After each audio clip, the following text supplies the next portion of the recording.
Joining us now is Democratic Senator Gary Peters of Michigan. He's ranking member of the Senate Homeland Security Committee, also a member of the Armed Services Committee. He's also a U.S. Navy veteran. Senator, welcome back to Bloomberg TV and radio. It's great to see you. $200 billion. Would you vote to approve?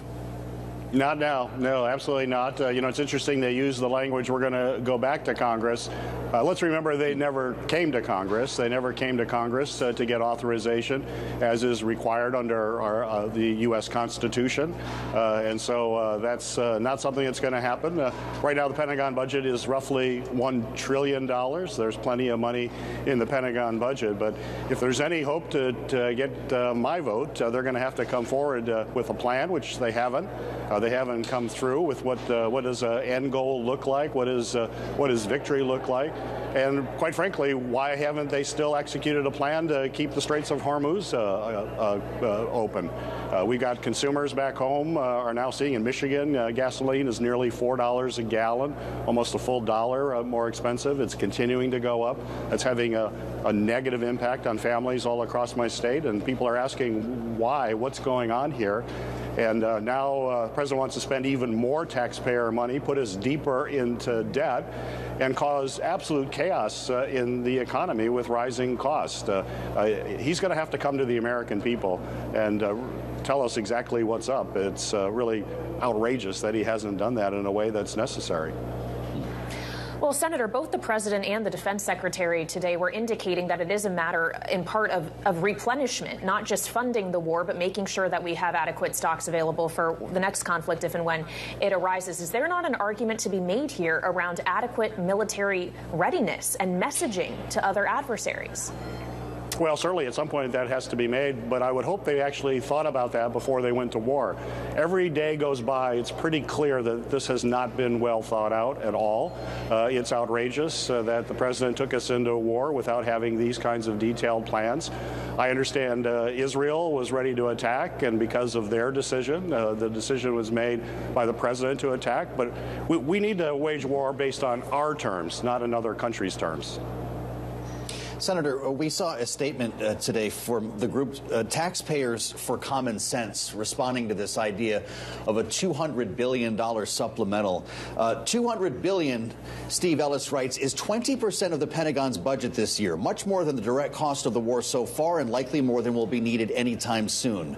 Which begs the question, is the Pentagon just trying to pad its already massive budget, or is the administration planning for a protracted war?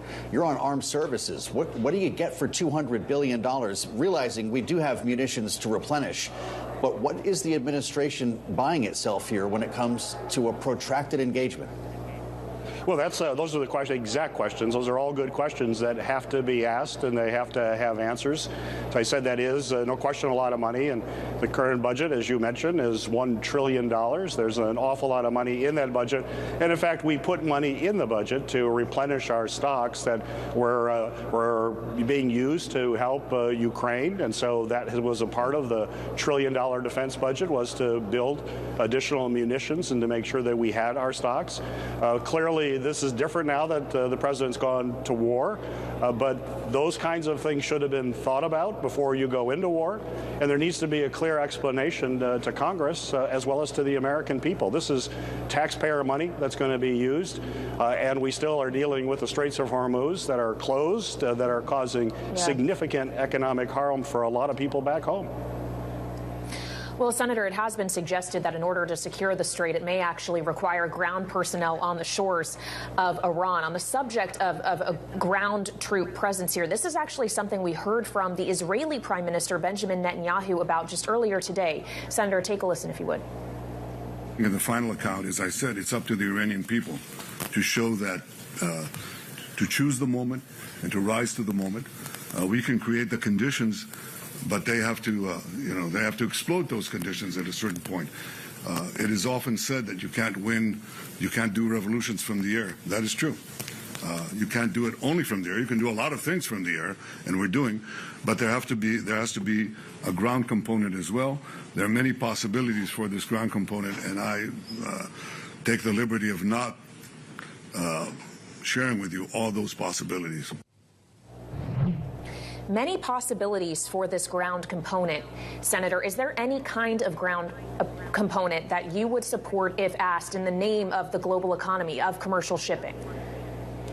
Not until I hear the rationale and the justification for it. We need to hear exactly what those plans are before we'd even consider it. But clearly I have serious reservations about that. You know, this is not new information. Prime Minister Netanyahu talking about ground troops, that was true the day the bombing campaign started. You're not going to win a war against an entrenched regime like you have in Iran just with an air campaign.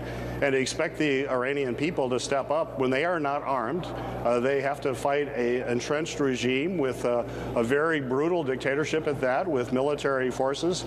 We saw when they protested the government, tens of thousands of them were killed. So to expect them to go back out onto the streets to be basically killed by the Iranians military is a pretty tough ask. And I think if that was the expectation of President Trump, he did not think this through the way he should have. And now we are in a mess.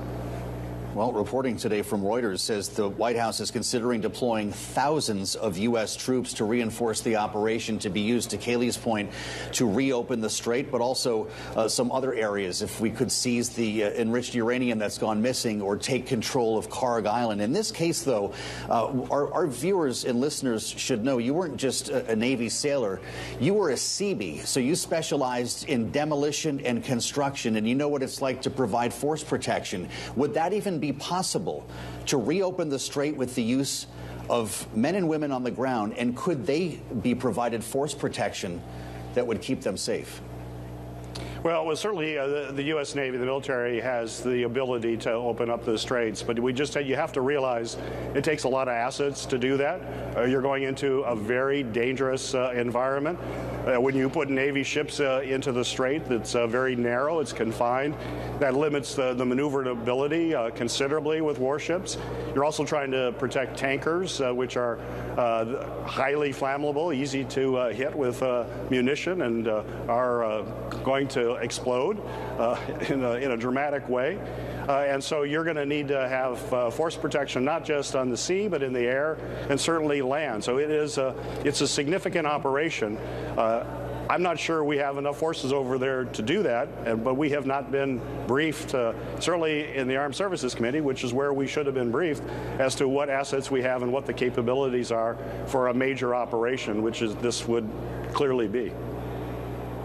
Well, Senator, of course, you don't just sit on the Armed Services Committee. You also are the ranking member of the Homeland Security Committee, which advanced today the nomination of Senator Markwayne Mullin to be the next Department of Homeland Security Secretary. Granted, the chair voted with most of your colleagues on the Democratic side not to advance that, but because John Fetterman was a yes, it will indeed move forward. You, of course, in his confirmation hearing yesterday, raised questions about his classified work in the Middle East that he couldn't get into detail, hence why that was then a conversation taken into the skiff. And I realize because of that, you can't share everything with us. But should the American people have concern about the background of the man who very likely is going to become the next DHS secretary?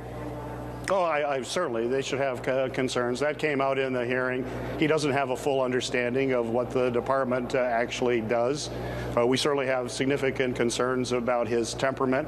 He is known to fly off at the handle, be somewhat of a hothead, I guess you could call him. Certainly that's not the temperament for someone to run DHS right now. You know, right now we need a secretary of the Department of Homeland Security that can rebuild trust with the American people. It's been severely damaged because of incidents over recent months. We need to bring down the temperature, bring back trust, and having someone like Senator Mullin, who is shown to have a pretty short fuse, is probably not the right guy. In fact, I don't think he is, which is why I voted no. And I think it's going to be a problem in the future. I only have 1 minute left, Senator. The Department of Homeland Security has been now closed for 33 days. Has anything changed in this standoff over demasking or judicial warrants that would change that in the next couple of weeks? No, there haven't been offers from the administration to do that. As you know, we just basically want some common sense guidelines for federal officers that they should have the same guidelines that our local police have in our local community. That should be pretty common sense, but it's not for Republicans. And I want to be clear, when it comes to TSA and FEMA and the Coast Guard and CISA, the cybersecurity agency, Democrats have basically put separate bills to pay for every single one of those areas of DHS. And Republicans have blocked those bills, in fact, 7 times. So they have not allowed us to actually make sure that those agencies have money. And you have to remember that CBP and ICE already are currently fully funded because of law that passed last year. So they're fully funded, but the agencies that are being held hostage, Republicans have blocked now 7 times to get the resources necessary to open them up.